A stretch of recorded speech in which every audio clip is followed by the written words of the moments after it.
qui est le fondateur d'Exocet Game, est arrivé à l'école. Il voulait lancer en fait une nouvelle activité nautique.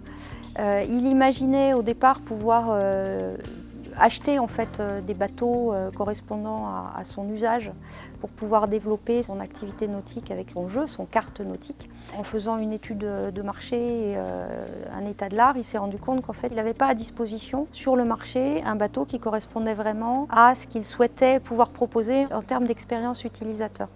Et donc il a été obligé de s'engager sur le projet de conception.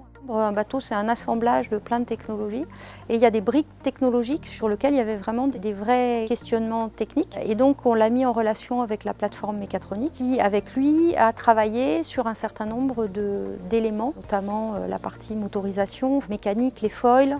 On a eu longtemps un premier proto de bateau à la plateforme Mécatronique.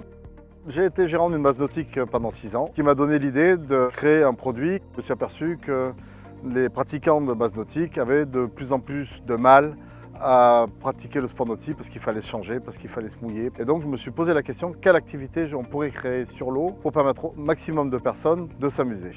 IMT Mindales m'a aidé à développer mon projet sur 2 axes.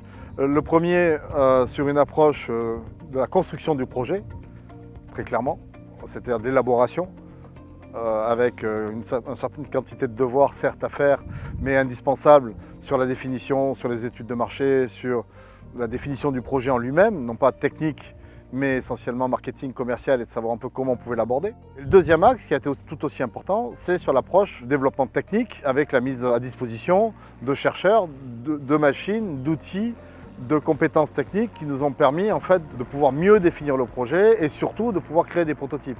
L'avantage de l'accompagnement technologique, il est dans un premier temps rassurant parce qu'on peut être porteur de projet, on peut avoir une idée, on n'a pas nécessairement la compétence. On n'en a pas forcément nécessairement surtout la vision technique et l'approche de la complexité possible ou de la simplification nécessaire. Il faut s'adresser à des gens qui ont déjà fait, qui ont déjà imaginé, qui conçoivent. Et ça, c'est pas toujours facile. Si on aborde ça par de la sous-traitance, ça coûte bien souvent très cher et on a souvent des conseils qui sont dirigés par des impératifs commerciaux. Alors que là, c'est dénué d'intérêt commercial. On est réellement sur une approche technologique. Le deuxième intérêt, c'est d'avoir accès à la machine. Parce que très clairement, un des problèmes, c'est que de ce fait, avoir accès à la compétence et au conseil, c'est déjà énorme. Mais en plus, pouvoir voire participer à la confection, réellement arriver à façonner le produit tel qu'on le souhaite, c'est le vrai apport de l'IMT-ALES.